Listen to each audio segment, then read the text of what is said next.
Il a vendu plus de 85 millions de disques à travers le monde et il est l'artiste britannique le plus joué en radio de ces 20 dernières années.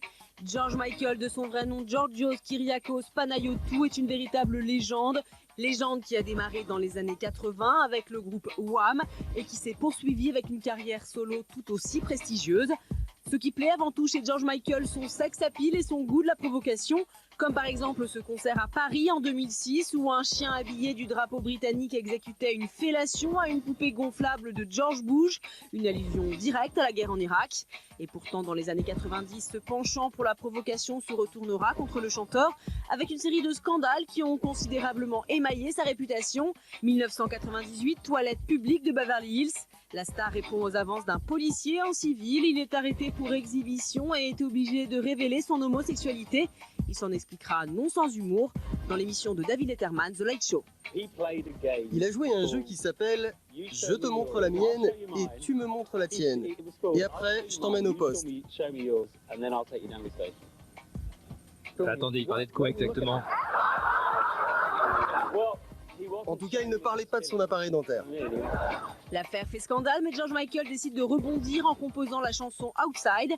Dans le clip, on y voit des policiers homosexuels en train de faire la fête dans des toilettes à l'allure disco. Lui-même n'hésitera pas à enfiler l'uniforme lors de ses concerts, histoire de commémorer l'incident. Il intitulera même son best-of Ladies and Gentlemen, une référence directe au panneau de signalisation des toilettes.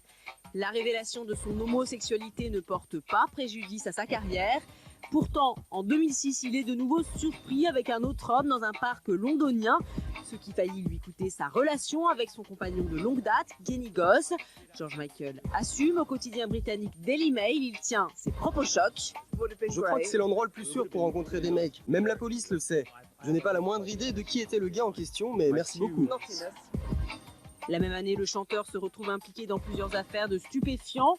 Contrôlé positif, il est retrouvé 4 fois inconscient au volant de sa voiture, notamment à Londres où la police le découvre affaissé et bavant à un feu rouge. Le chanteur plaide coupable, il est privé de permis pendant 2 ans. Dans une interview à la BBC, il reconnaît d'ailleurs sa forte dépendance aux drogues prescrites par la médecine depuis la mort de sa mère 10 ans plus tôt.